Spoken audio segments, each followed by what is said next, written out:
right, go Fayed. Welcome to First Hand from the Field. This is joining hand for justice in Palestine. Our chair, Sarah Humphrey, asked me to introduce joining hand for justice. Uh, in the 80s and the 90s, the Presbyterian Church focused on hunger. And in the end of the 90s, we said there's not enough for local congregations to say to their members, give $1, remember the people who are hungry around the world. They made a decision to link a nation with a presbytery, and they linked Palestine with the presbytery of Greater Atlanta. So we began in the year 2000, focusing on taking members of the presbytery of Greater Atlanta to visit Israel and Palestine and hosting people here for the basic purpose for us to know the people, to work with the people, and also to have partners. And Bethlehem Bible College, from the beginning, was one of our partners that we work with. So it's an honor to host Jack Sara and also to host you. We hope that you will begin to know more about this work, and we want you to volunteer and support. Thank you for joining us. Good morning. My name is J.R. Adkins, and I'll be introducing our guest speaker today, who is Reverend Jack Sara, who's president of Bethlehem Bible College, as Fayed mentioned. He's an ordained minister also with the Evangelical Alliance Church in the Holy Land, and he has an overseeing role there with leaders of the churches. You know, of course, Jack is a well-educated individual, having his BA in Biblical Studies and Christian Ed, as well as a Master's of Divinity from Alliance Bible Seminary in the Philippines. He also has a doctorate degree from Gordon Conwell Theological Seminary in Mission and Cross-Cultural Studies. Jack is a native of Jerusalem. He's raised in a Christian family and committed his life early to Christ as a teenager. He's worked extensively in the area of peace and reconciliation, playing a pioneering role in several local and international ministries. He's also a family man. His wife, Madeline, is active with him in ministry and has been and throughout their whole entire life. And then he has 3 wonderful, beautiful children that if you follow Jack on social media, you will see their pictures of all together as a family occasionally. With that, I give you our honored and very well-respected guest today, the Reverend Dr. Jack Sara. Well, thank you, JR. It's a long introduction that I really am flattered by it. Thank you so much. Anything we do or anything we have achieved, it's really only by the grace of God and His mercy upon my life as a Palestinian Christian who was born and raised in the old city of Jerusalem. I grew up in a very simple family. I am still, we believe in the life of simplicity here in Palestine, and we want to serve Jesus in His own land. This is actually one of our mottos as Bethlehem Bible College, as the Lord chose me to lead Bethlehem Bible College about 8 years ago. I came into a place where I was honored actually to take the lead, especially following after an amazing, I would believe, giant of faith like Dr. Bishara Awad, whom many people know, a very prominent figure in the Palestinian Christians, among Palestinian Christians, and especially evangelicals here in Palestine and beyond. And that man had established Bethlehem Bible College 40 years ago. With the leading of the Holy Spirit, in prayer and counsel of many people around him, he was able to establish an institution that is probably now at the cutting edge of theological education, not just in Palestine and Israel, but actually in the Middle East and beyond. Nowadays, our training goes beyond the borders of Palestine. We go all over the country here, but at the same time, many of our students come as well from countries that are some of them actually close to the gospel, and others who are studying are the refugees or immigrants in many countries, because we started doing trainings as well using online education. So within the past years, I would say in leading Bethlehem Bible College, I've seen many changes here on the ground, and I would say globally.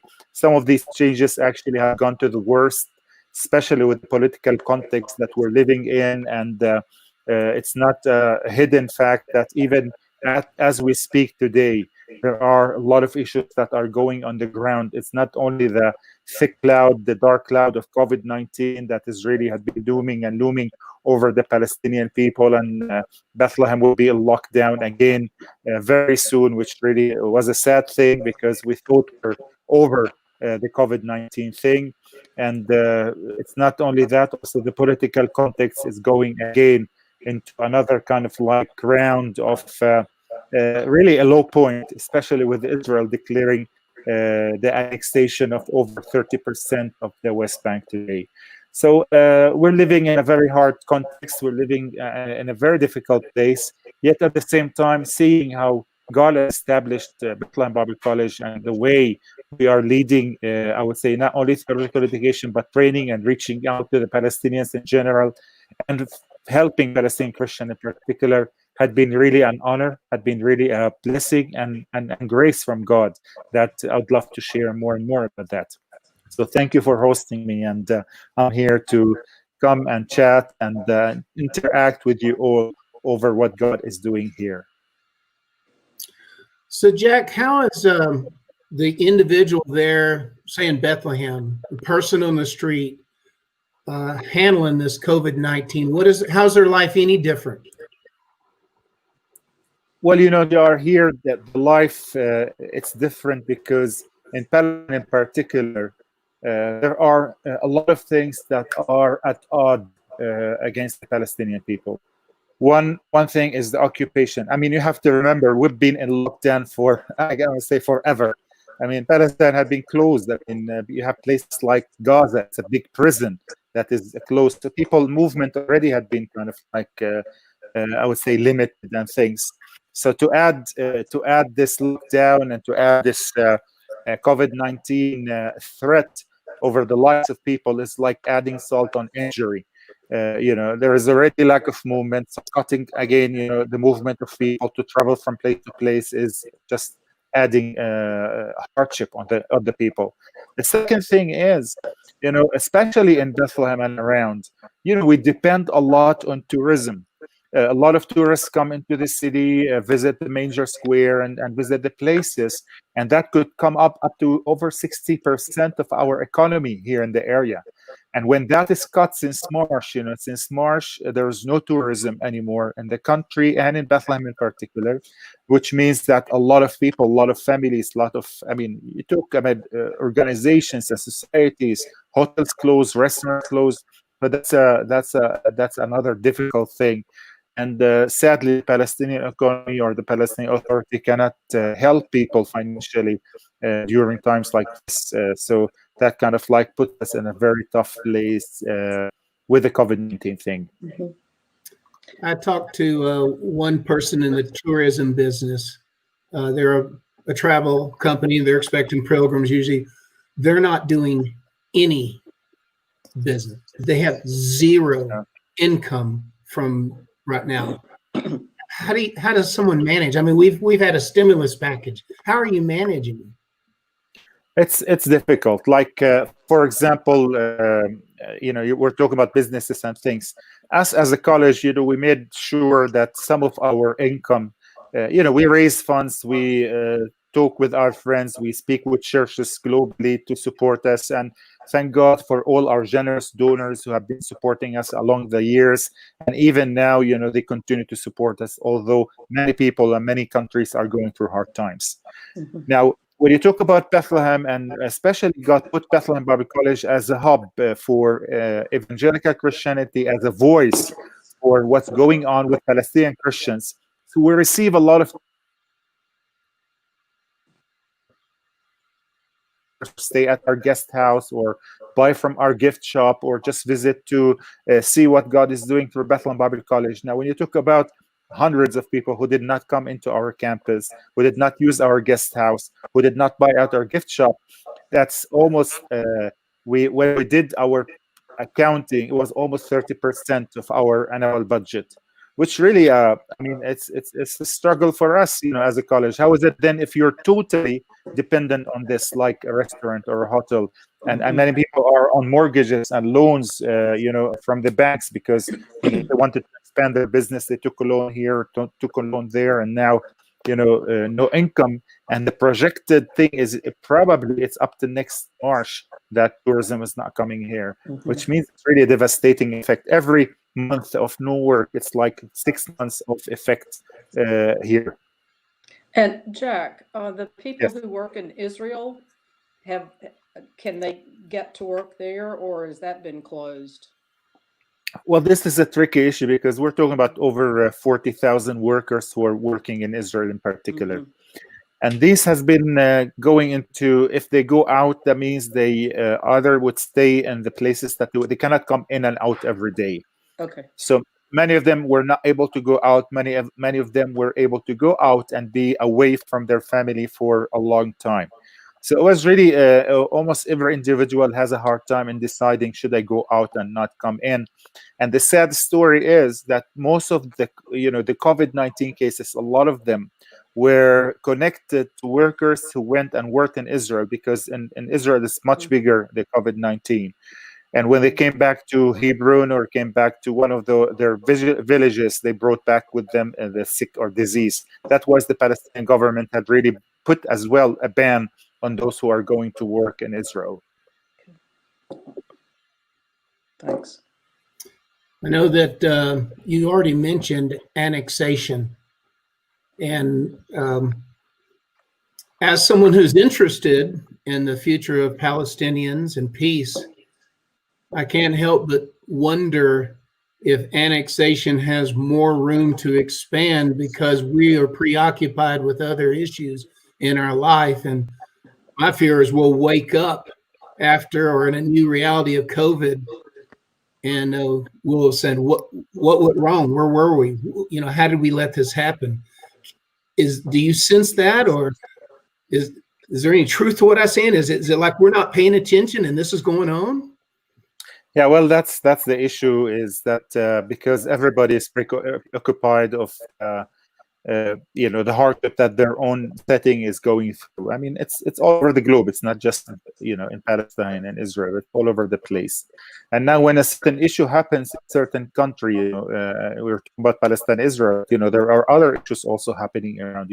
There are Christians being martyred in Nigeria, or Christians being persecuted in India and other places.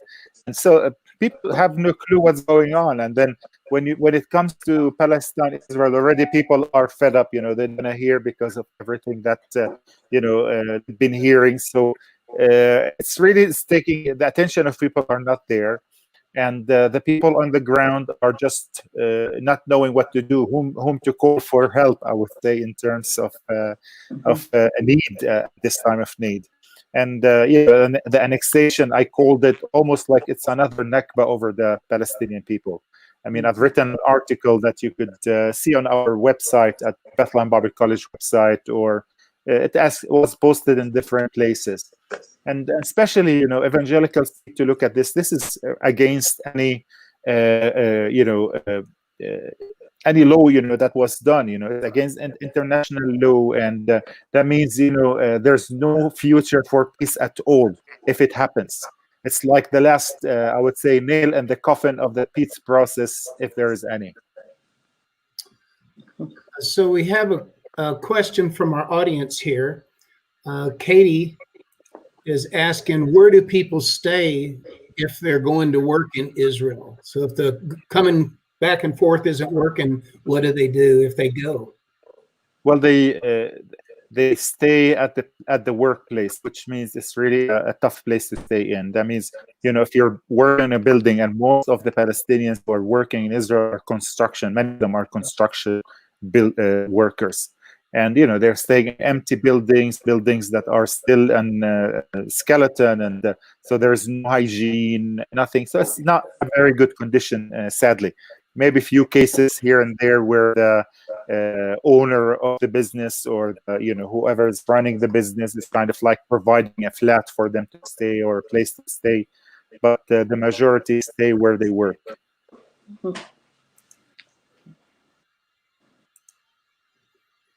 Where is that article you mentioned?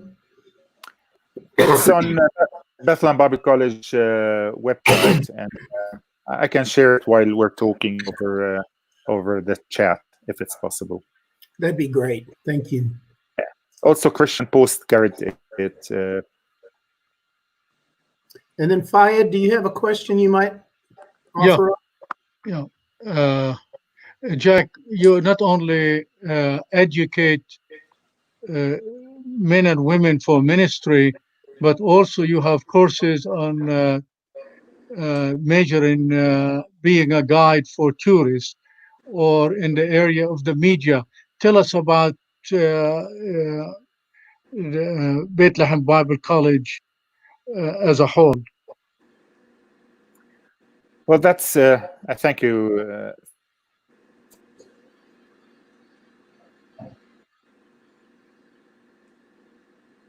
Bible College. Bethlehem Bible College started as a biblical studies, I would say, institution that wanted to train leaders, Christian leaders, men and women, for the work of ministry at a time where there was none. At a time where the church was losing its leadership, those who wanted to be trained, usually they would go to the West, and when they go to the West, Fahad, you know what happens to them. Many people know this. They just stay there, and they don't come back to serve back in their country. So our founder and likewise minded people around him thought that, let's start Bible College. So Dr. Bishara Awad started this really out of fear and, I would say, passion for the church to grow in Palestine. And after a few, I would say about 20 years or so, especially after the peace process, we felt that, as we teach the Bible, the Bible is the reference for anything related to archaeology, the country. I mean, this is the land of the Bible. So everything in the Bible mentions the Holy Land in it, whether it's Bethlehem or Nazareth or Jerusalem or Lachish or Gaza, even, each part of our country is what's called, someone called our country the fifth gospel, because it's just all over the place. So we started a tourism department to train tour guides on how to not just use the Bible as kind of like the reference to guide tourists, but as well using other sciences and archaeology and flora and fauna and languages, so that we can see and equipped tour guides ready to lead the people with I can't say with a Palestinian narrative, but basically also seeing the land from a Palestinian mind. Because sadly, a lot of tour guides who are trained within Israel, but that's not the mere purpose, but basically are trained to lead from a certain narrative.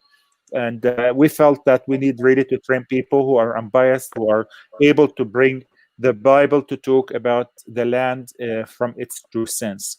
And we started that training, and nowadays, actually, we are the leading institution in Palestine. I mean, this is in cooperation and with the witness of the Ministry of Tourism here in Palestine, that we are the leading institution for training tour guides in Palestine. 99% of our students pass the government exam. I mean, this is actually a real testimony, I would say. I'm just giving glory to God, because we have made sure that our tour guides are trained well, are trained to lead in English or the language that are trained, because they can choose the language that they want to be examined with, and are doing fair in terms of leading tour groups that come into Palestine. The second thing that we did, also we have a media school. We have started a media school to train people how to handle technology, media, websites, camera, radio, etc. A lot of our graduates, actually, this this is, you have to know that, you know, when you talk about the Palestinian government, it started only here and after 95, after the peace process. So a lot of things that are really like foundation for building a civil society were not there. And one of them was media, and was, you know, was really how to equip people who are able to handle media issues. So I would say we have a now, beside the biblical studies department, which we train, we have a BA in biblical studies, we have a diploma in tourism, we have a diploma in media and journalism, and we have an MA in Christian leadership and ministry.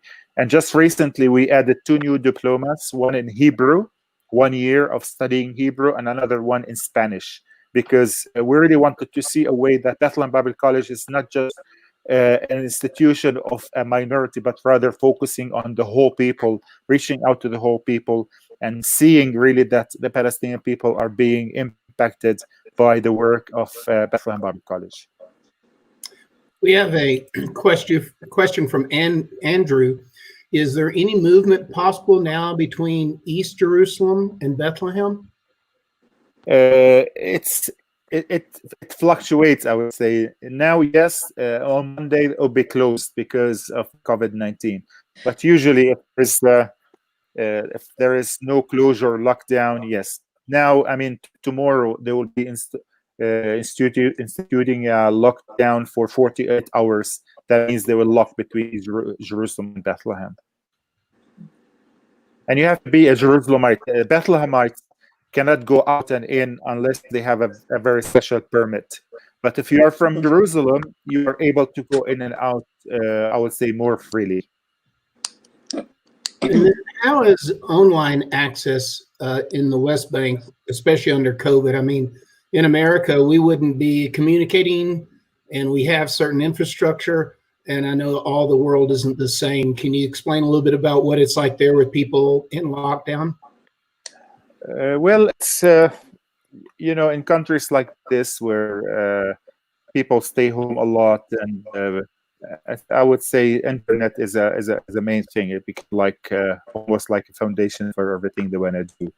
So it's going okay so far. I would say it's not the best bandwidth. Like I'm sitting now in Jerusalem, and I have in my house I have a bandwidth of 100 megabytes in my house. I go to the college or to Bethlehem, and I would say any house they would maximum have probably 10 megas in their house. So it's not like it's still the best infrastructure in terms of internet and even electricity, because it's all depends on Israel, and a lot of things depends as well on how things are going here. You know, Palestinians are not allowed to dig and build and do infrastructure, or even dig tunnels, or do anything that relates to really strengthening their infrastructure in terms of water, electricity, and other means. So there's been a lot going on around the world regarding Black Lives Matter and social justice and balancing of police efforts with human rights. From your perspective, or from the local citizen there, what do y'all see? How do you see what's going on, and how does it relate to your situation?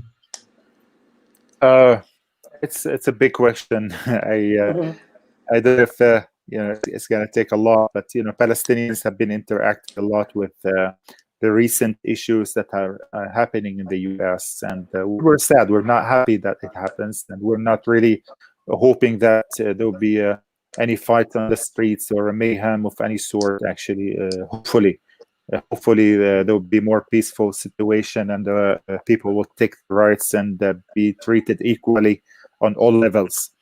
Now, why I say this, because when you come here, it's not there. It's not here, actually. You know, within the Israeli society, there are all sorts of classifications. You know, if you're an Arab, you're treated in a certain way. If you're Ethiopian, you're treated in a certain way. I mean, not a long time ago, there was a lot of actually anger in the Ethiopian community, and they were in the streets doing very similar things like what you saw in the US. And that's because how the police as well are treating people of color on the streets here, I would say, on the side of Israel.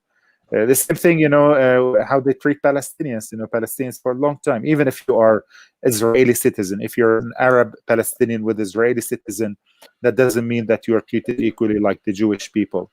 You still have some sort of rights. You could vote, you could go to the parliament, and etc. But you feel it, in your bones. How people look at you, and the whole profiling, of people. I think this is how even the state of Israel is built on profiling people, on whom they are, where they come from, what color they are. And it is just add to this that, beside within this Israeli society, it's happening. How is it then how they treat the Palestinians? I mean, going through certain roads that are built for Palestinians and roads that are built for Israelis, buses that Palestinians are not allowed to go into. I mean, this is like the 60s or even the 50s back in the US, and it's still here going on in Palestine till our day. We've been reading a lot here about the demolition of homes in East Jerusalem. Are they targeting particular neighborhoods, or are they clearing homes for more settlements? What is going on there in East Jerusalem? I would say all of the above, Sarah. There are places that with the excuse that they have no permit for building or for the certain room that has been built or a house that has been built. So they go and just demolish that house. Other houses are being because they are very close to a settlement.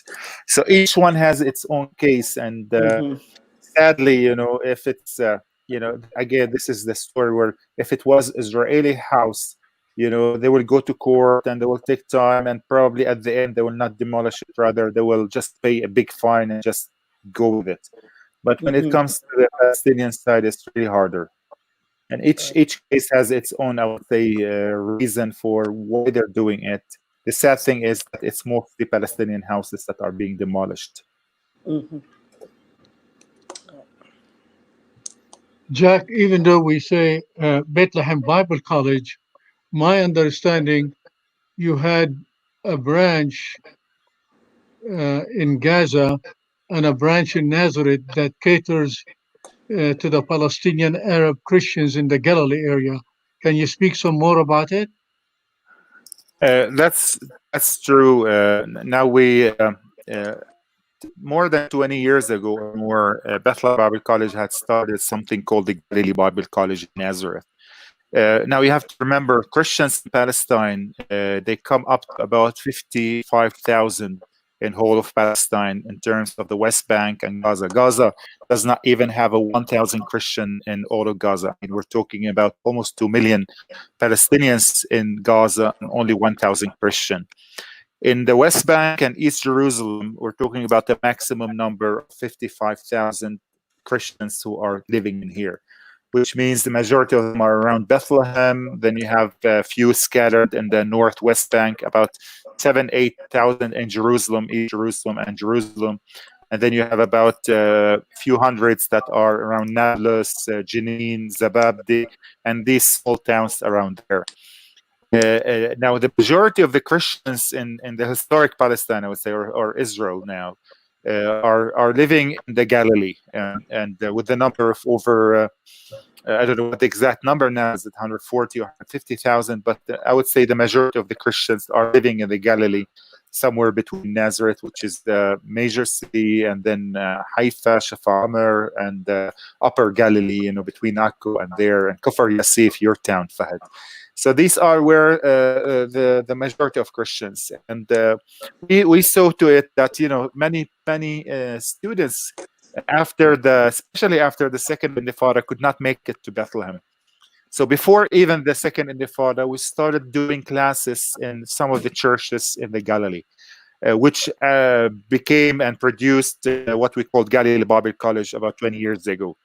And for many years, that's how we ran. We ran a small campus, using the English hospital, actually, in Nazareth, their campus, the College of Nursing, and training our students, giving them the same degree that they get in Bethlehem. Then there was a small seminary that was done by the Southern Baptists in Nazareth, called NETS, And when I took the leadership at Bethlehem Bible College, I felt maybe it's not right to have seminaries or Bible colleges in Nazareth running at the same time. It's, the community is small, so let's talk about joining hands. Let's talk about what we call integrating the two colleges together. So we did that, and now we have a new school that is not anymore our campus, so we cannot call it only a branch. It used to be a branch. Now our sister college, we still support it, we still pay money and help them financially to go about, but we're not the only ones, the Baptist as well. So it's, I would say, 50% from the Baptist side, 50% from the Bethlehem Bible College side. And we have an amazing team that is training people with mainly biblical studies. So we have a BA in Biblical Studies and MA in Christian Leadership that is run by the Nazareth Evangelical College from Nazareth. Our Gaza campus is very small, and because of just the recent event, we had to put everything online. So we're reaching out to our Gaza students through online education, through the Gaza Study Center, which we use for their small school, actually a preschool that is in Gaza, and we use them in the afternoon for our classes, mainly using online.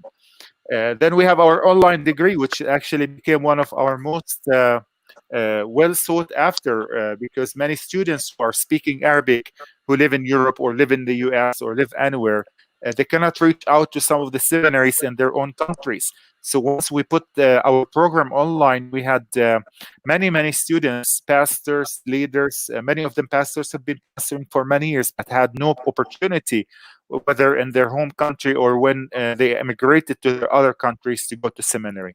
So we were able to train them, and now days we run about 60 to 70 students every semester. Students who come from all sorts of backgrounds: Iraqi, Jordanian, even Saudi Arabian, from Yemen, Moroccan, Algerian. I mean, I could tell you many of the Arab nationalities. Now they're studying with us, and we praise God for this, because this gives us an opportunity to become not anymore a local institution. We are already a global institution reaching out to Arabs anywhere. If a church or a group or an individual want to sponsor a student per year, how much will it cost? It's about $8,000 every student, I would say. We ask students to pay their tuition, but their tuition does not come even up to 15% of their real cost, because we are a small school, so tuition does not cover the cost of our running operation. So each student costs us about $8,000, and if a church wants to sponsor that, that's about $8,000 a year. Are those online classes you mentioned available to anyone? I mean, are people in the U.S., could they be taking classes at Bethlehem Bible College? Well, GR, the issue is it's in Arabic. If they speak Arabic, they could read Arabic, they could. Now, there are a lot of schools that you could study in English or in other language, but there are only Bethlehem Bible College and maybe two other schools that are providing theological education through online learning. And talking about 300 million Arabs in the world, it's not a small number. Talk about 300 million Arabs in the world, and there's only Bethlehem Bible College and maybe two other programs that are online, to study online. It means there's a lot of deficits still, a lot of work to do. I remember being there, and I'm sure some of the folks in our audience have been there. Whoop, looks like we lost Jack. Let's see if he can join us back. If you've been there, this happens sometimes with the internet. Here, welcome back, Jack. I was about to say, I remember being there at the Bible College, and just down the street, there was a little store. And I'm wondering if that's still opening or people still moving around. And then I also remember maybe on Friday afternoon, as people were going through the checkpoint, there might be a little disruption.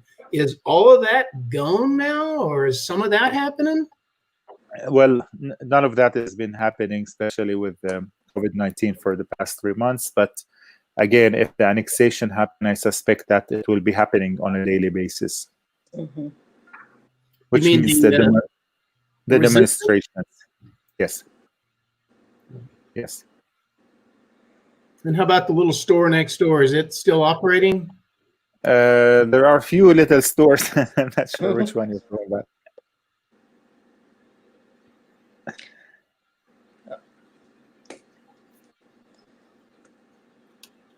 So I'm not sure which store you're talking about. There are a few of those.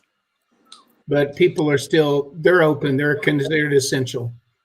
Yes, yes, but tourist shops and if they're catering for tourists and things, they're all shut. And doesn't your shop provide online services? Can't we buy online from you? Well, Bethlehem Bible College has a gift shop where people could basically order things. We do shipping. It's still happening, actually, and but it's down to about 30% of what it used to be. I don't know if it's because of COVID-19. People, they have no money or anything, but you know how it goes. So, but yeah, we encourage people to support us through online shopping through our gift shop, which carries fair trade items and items that are special. Some of them are specially designed for Bethlehem Bible College gift shop. And you can use that actually to support the students of Bethlehem Bible College.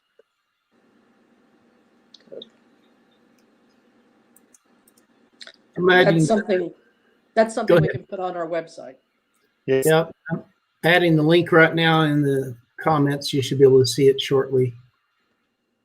Yeah, I also had put on the private chat, JR, the article that I told you about, so you could read it there or read it on our website.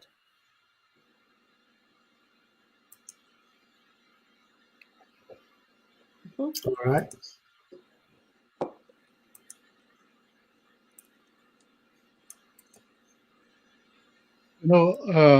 Jack, our first name was Joining Hand for Hunger.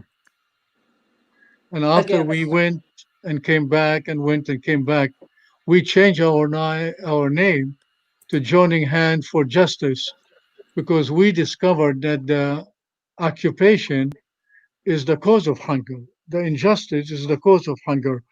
And how people are surviving without a job, I think hunger is going to be a real issue. You know, this is a very hard question. You know, considering that many people are on handout already. You know, nowadays we do a lot of one of our ministries. Again, this is Bethlehem Bible College, but seeing what is around us, we had to respond to the need around us. So many years ago, we started what we call the Shepherd Society, which is an organization run by us, but mainly focuses on providing food, some financial help in medical needs or utilities, and to reach out to people. And you cannot believe the requests we're getting. I mean, it's by the hundreds and thousands sometimes for just a little thing as a box of food. You know, a box of food that would cost us about $40-50 to help families. And I suspect this is going to increase. I mean, the numbers of people who are in need for food, it's going to increase. Not long time ago, you know, when I used to mainly minister in the church, you know, during the second Intifada, you know, you will go to, Palestinians brag about their houses. Many of them have nice houses and things. But, you know, we used to go into the houses and the house is empty. There's nothing in there. They sold everything because they just, couldn't afford living. So they had to sell things and buy food to live. And the same case now happens. I suspect within 2-3 months, the increase of people in need for handouts and for food is going to increase more. So that's another area where probably you guys could help out with supporting Palestinian families in need. You know, in the United States, we are coming close to 50 million unemployed, but we have a safety net. We can go to the office of unemployment and they will give us a certain amount per month. I don't think that deal exists in the West Bank. You don't have any safety net, do you? No, we don't, because it's we don't have what we call the social security that people are paying into, so they save and they get back. And hopefully, I think it's a long shot for the Palestinian government to start such a thing, because it's a new government. They still have no monies to kind of like store, so that in times of need they give out to people. They did few things, few initiatives. I don't know if they were able to cover a big percentage of people just giving food here and there. I think this is a huge need, and people are going to struggle till that happens, probably many years from now till that happens. We have a question from Andrew. He wanted to know if Bethlehem Bible College has any joint activities with Bethlehem University or other universities. I would say it's not always, and every once in a while we have certain, I would say, joint programs or talking about partnership.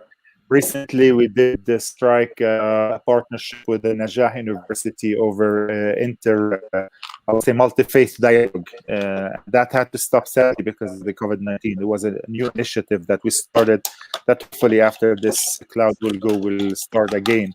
And this is probably the biggest university in Palestine, northern part of the West Bank, Najah University in Nablus. We have a cooperation interloan library with Bethlehem University, and we accredit their credits, and the same with them. We have a good relationship with Dar Kalima, where some of their tourism students come and study with us, or vice versa, and the courses are accredited here and there. And we're growing. We're growing in partnerships locally and globally. I was also wondering about some of the groups that come to help with Palestinians. So, for example, the EAPPI, the Ecumenical Accompaniment Program, are they still coming? Are other NGOs still active under COVID? I would say they are still active, but at a minimum. I was with, without mentioning whom, but some people who are participating with the EAPI and things. But many of the tourists have to leave the country, and they have no visas. I mean, you have to remember, up till August now, I mean, tourists are not allowed to come into the country. So anyone who is here on a certain visa, which is 3 months, have already left. And those who got stuck here are very small in numbers, because all the embassies and others had asked their people just to leave the country back in early March. Mhm. So very minimum. I mean, if you go to Bethlehem, I mean, this is you will just, if you see a foreigner, I mean, it will be like a surprise. I had a German young man visit me last Wednesday, and my staff were shocked to see a foreigner actually in town.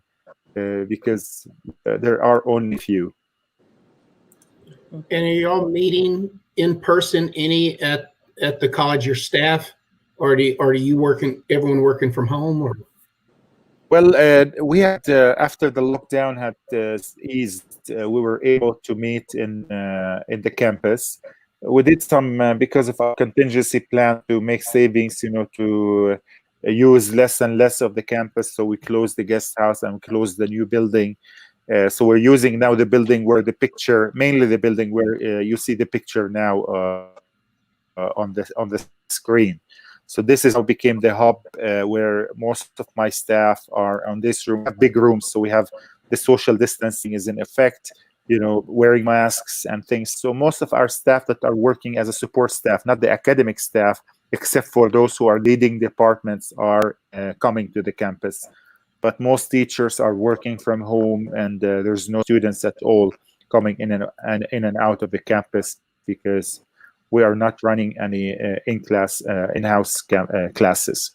And probably, hopefully in September, we'll be doing that. We have enough space to handle classes, so it will be enough space between a student and a student.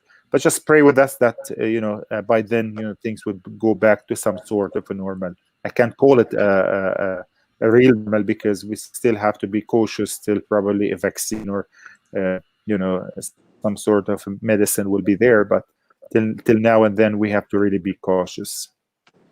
You are The article celebrating. that you mentioned, if I can get this in, is titled, "Do You Know About the Arabic World? Nakba, a Palestinian evangelical leader explains." And here is the link. It's rather long, so you might need to Google for this, or let me show you the link. This one is at christianpost.com. Like Jack said, it's posted on several different pages and news sources. And Fayed, you had a question. Why don't you go ahead and lead this up? Jack, we are celebrating 20 years of our work. I think you are celebrating 40 years of Bethlehem Bible College. Two questions. One, how many graduates of the Bethlehem Bible College?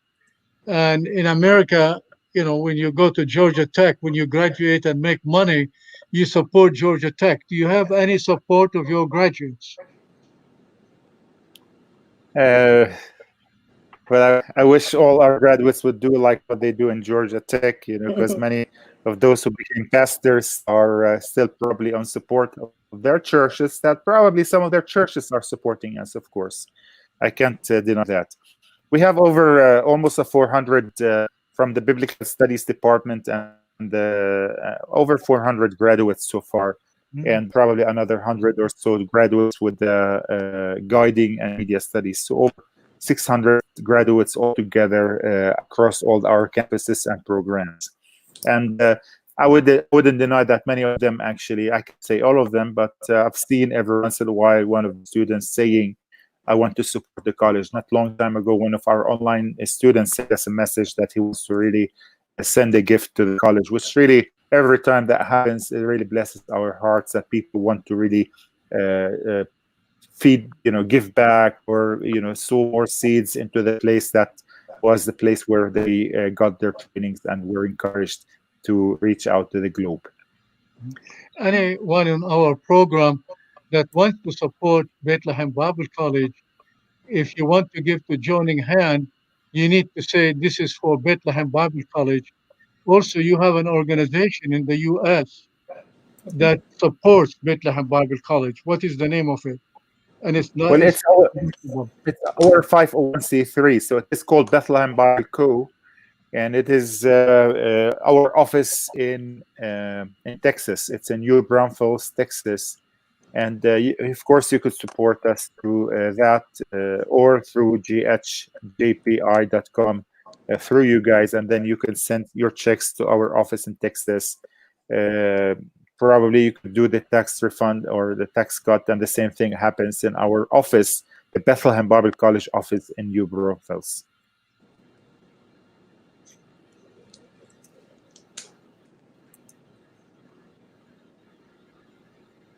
It would be great if people could support, especially in times like this where it's really getting harder and harder in terms of the financial situation.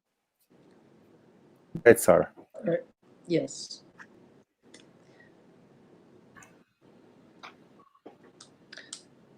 I have a tough question. Why is all of the hoopla about annexation of the Jordan Valley when Israel have been annexing the prime land around Hebron, Bethlehem, Jerusalem, Ramallah, Nablus, Jenin, all over the place? Why we are so excited about the Jordan Valley when they already took the best? Well, we're not so excited, actually. We're sad. It's a sad thing. Actually, the 30% is not the Jordan Valley. It does include the places in Hebron, and it does include places in Bethlehem and Nablus and all over the place. So we're talking about the annexation. Not only the Jordan Valley is the major part of it, but it's as well all these places that you already mentioned, Fahad. Mm-hmm.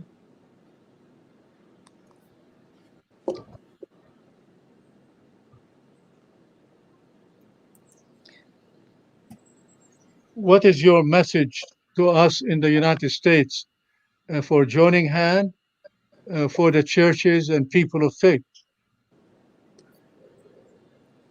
Well, we are really first of all, in total appreciation of Christians in the US, especially those who have concerns for justice, especially those who have concerns for seeing the true gospel message reaching out to peoples. You know, I would say Christians in general and evangelicals, Protestants in particular, sometimes we are the best in talking about evangelism and discipleship and how to do counseling and how to do pastoral ministry, and we get PhDs in all sorts of subjects that relates to Christianity, and we make logical arguments of everything. But sadly, when it comes to the question of Israel-Palestine, we are either perplexed or having difficulty in that topic for all sorts of reasons. Some people want to be politically correct, others seeing the whole post-Holocaust kind of like thing, and they feel kind of the pain and the guilt of what had happened to the Jewish people, etc. I'm not going to make big story out of it, but you have all sorts of reactions from people towards the whole context that we're living in. And the sad thing is that I'm hoping that Christians in the West will start thinking how, where are Palestinians from the good news? Like one time I said, you believe that Palestinians love the Palestinians? I say yes. Do you believe that, God has a plan for the Palestinians? They say yes. So, if God loves the Palestinians and have plans for the Palestinians, then why shouldn't I sympathize and empathize and love them the same way that God, does? It's just like, I have excluded them out of anything that God has for them as a people, as a nation. And this is a tragic issue.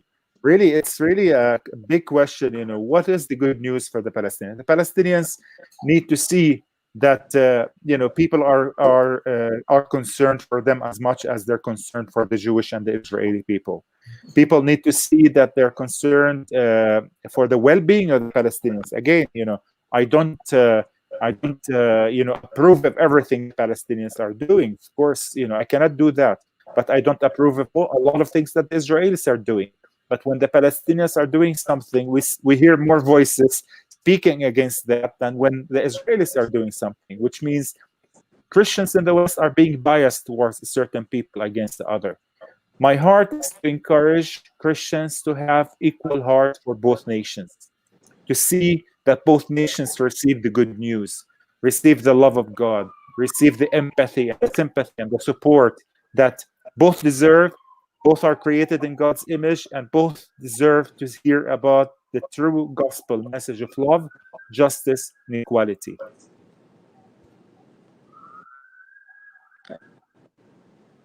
That is a great message. We have just a few more minutes, and we had one last question from our audience that I'd like to share from Katie. And she's asking about, the Jordan Valley question. And is it because of the agriculture space there that it's so large? And if annexed, might the Palestinians have to rely on Israel for more of their agricultural needs instead of being self-sufficient? Well, that was a major issue. Of course, in short, I did answer that, but you're answering the question, Katie, actually, in terms instead of asking, because this is one of the reasons why the Jordan Valley matters for the Palestinians. For a long time, the Palestinians are dreaming of independence. They don't have their independence yet. They do have certain autonomy in certain cities, actually, but not all of Palestine. For a long time, the Palestinians would like to have their own borders where they can move freely between Palestine and Jordan. If that happens, it's not only agriculture, it's the movement. I mean, there's no boundaries anymore. So everything they need to do, it's more and more control for Israel over the lives of the Palestinians. They've lost their resources already. I mean, just think of it now. Most of the water that are under Palestinian land, they have no access to it. To get water from their own land, they have to go through Israeli channels. So natural resources will be going, agricultural resources will be going, and as well freedom, movement, borders. No more. There's no more. I mean, it's you're talking about really a total depraved situation that I don't know if anyone would think about peace should support such a plan.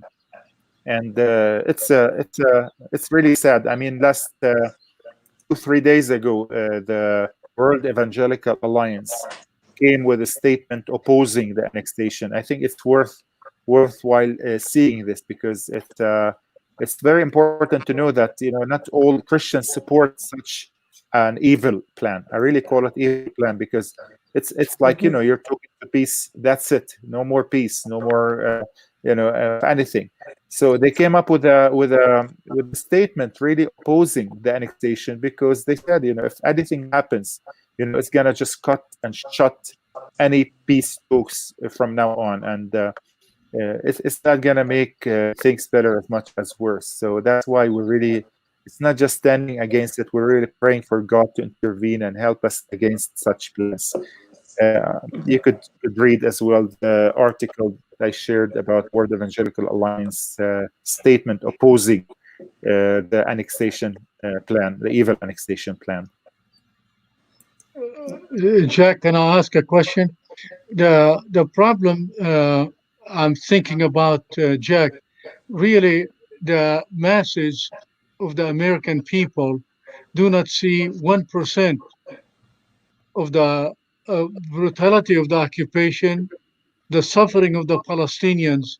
The issue is, how can the American people see your context? I do not know the answer. Well, again, the American people, sadly for all of them, I see more and more new generation rising and wanting to know the truth, wanting to care for justice, and wanted to see both people living in peace and in harmony. And this is changing. I'm seeing the change, and hopefully it will increase more and more nowadays.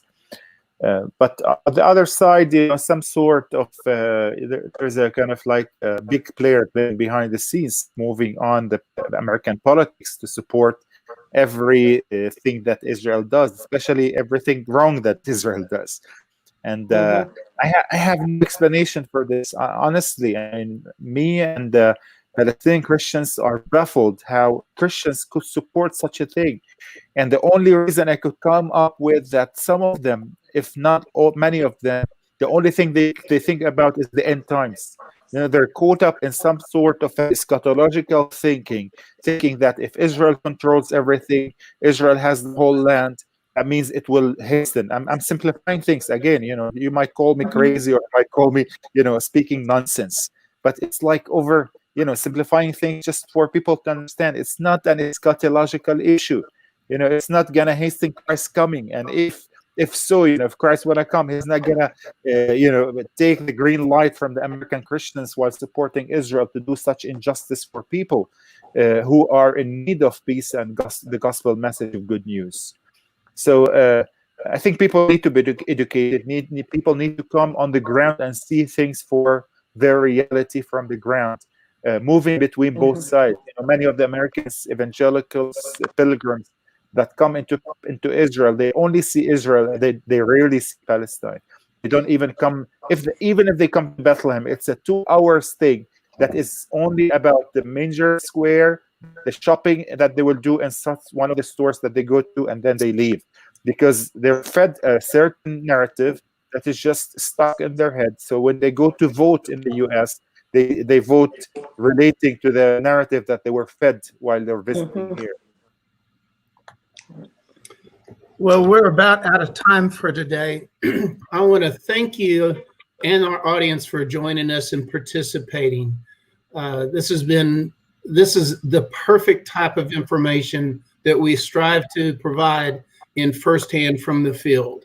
People such as yourself, Jack, who are living, breathing, and seeing and experiencing. And we hope that when you share what you have with us, we all get one step closer to understanding and having compassion and taking action for justice, and to lift you up in our prayers. So thank you so much for being here.